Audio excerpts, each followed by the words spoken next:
Alors aujourd'hui, nous organisons sur Gradignan la journée du MPP Day, une journée de sensibilisation à la pratique sportive et au bien manger et bien vivre pour les enfants nés avec cardiopathie congénitale. C'est une malformation cardiaque qui touche une naissance sur 100. Donc ça touche beaucoup de monde et on prône du coup de pratiquer une activité physique adaptée à ces enfants-là. Et donc j'ai l'honneur de vous présenter Force et Courage, qui est donc la mascotte de l'association Petit Cœur de Beurre. Je suis ici pour représenter l'association Petit Cœur de Beurre en tant que bénévole, chargée de l'organisation des événements et de représentante de l'association sur les événements. Et donc cet événement MPP Day, le Même Pas Peur Day, c'est fait pour sensibiliser les enfants et parents atteints de cardiopathie congénitale, malformation cardiaque.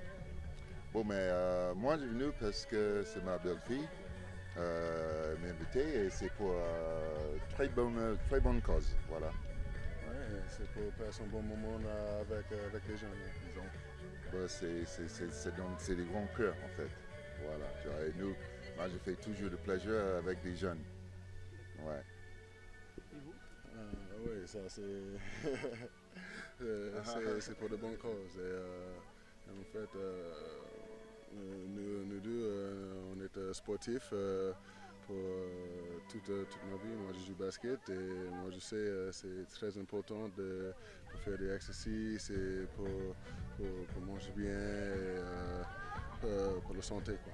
Donc, c'est pour ça qu'on est là et je suis content. On a le panier qui est juste derrière. Aujourd'hui, ça passe, c'est bien.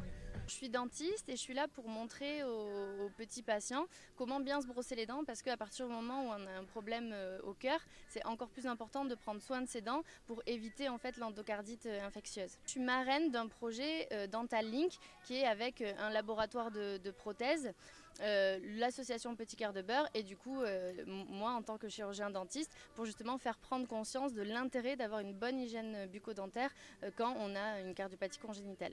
Il faut avoir des contrôles réguliers chez le dentiste et bien se brosser les dents, que c'est hyper important en général, mais encore plus quand on a un cœur fragile. J'interviens en tant que diététicienne, je suis également coach sportif, pour expliquer aux enfants, aux parents, quelle est la bonne alimentation à adopter, que ce soit de façon générale quand on n'a pas de problème de santé et surtout quelle est celle qu'on doit adopter quand on a une cardiopathie. Il y a effectivement une osmose entre le brossage des dents et l'alimentation, puisqu'il faut d'abord bien s'alimenter et pour éviter les problèmes dentaires, et en même temps, une fois qu'on s'est bien alimenté, il faut bien se brosser les dents pour éviter les problèmes alimentaires. Je suis présent dans le cadre des MPP Day, donc pour l'association Petit Cœur de Beurre, pour les enfants atteints d'une pathologie cardiaque congénitale. Et j'ai été sollicité, mon épouse faisant partie de l'association, étant militaire et père d'un enfant qui atteint cette pathologie-là, de venir aujourd'hui réaliser un petit parcours du militaire. Donc on a réalisé différentes activités un petit peu sportives qui représentent un peu le parcours qu'on pourrait retrouver nous, militaires sur notre terrain à nous. Et voilà, dédié aujourd'hui aux enfants et qui puissent voir un peu l'armée et une petite activité sportive. Je suis sergent au 1er régiment d'infanterie de marine basé à Angoulême. Et l'armée, avec le lien armée-nation, s'est joint à moi pour pouvoir me permettre d'avoir un peu plus d'infrastructures et de permettre de réaliser un parcours un peu plus conséquent. Le SDIS 47 est présent aujourd'hui parce qu'on est concerné par l'association Petit Cœur de Beurre avec la famille de Nicolas qui est également pompier dans le Lot-et-Garonne et donc qui nous a demandé d'intervenir pour animer un atelier des gestes qui sauvent et du secourisme. Moi, mon action, je suis bénévole au sein de l'asso et comme il vous l'a dit, pompier professionnel en Lot-et-Garonne et j'essaie de filer un coup de main sur un peu tous les ateliers et notamment le secourisme avec le SDIS 47.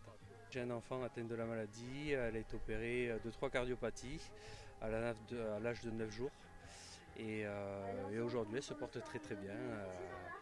Voilà, c'est une enfant qui a une sœur jumelle de 8 ans et elles sont en forme.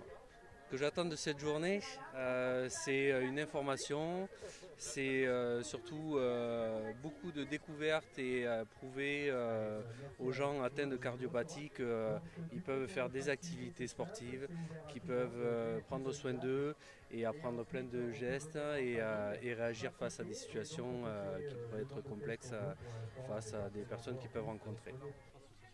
Donc l'association se prénomme GTP 2023, donc la grande traversée des Pyrénées 2023, voilà, qui a un but un projet derrière sportif, humanitaire, voilà, pour, par le biais de notre association, reverser des dons à 2 autres associations, que sont l'association CBio, c'est le secours en montagne, donc les orphelins des gendarmes du PGHM qui ont laissé leur vie lors d'exercices ou de secours, et également l'association pour laquelle on est là aujourd'hui, Petit Cœur de Beurre.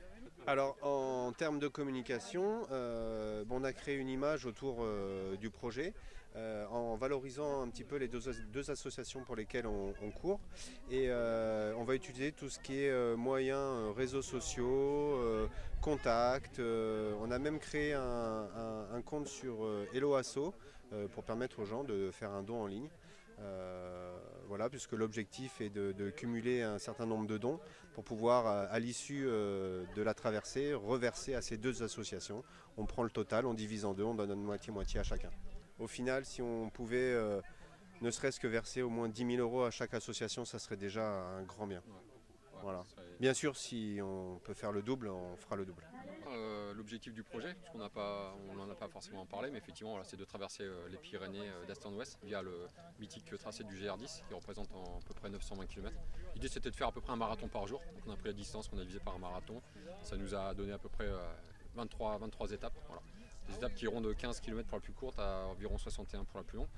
Et derrière ça, l'idée c'est d'être accompagné, si c'est possible, au quotidien, d'une ou plusieurs personnes, amis, familles, collègues, peut-être des gens qui sont aussi aujourd'hui présents ici et qui sont atteints de cardiopathie, qui pourront peut-être venir apporter une petite pierre à l'édifice pour ce beau projet qui est prévu pour l'année prochaine. Donc, voilà. On peut ajouter nos contacts, en fait, tout simplement via le réseau Facebook actuellement créé. Merci d'aller voir la page GTP 2023 et la même chose sur le helloasso.com GTP 2023 pour faire un don. Et merci par avance pour tout ça.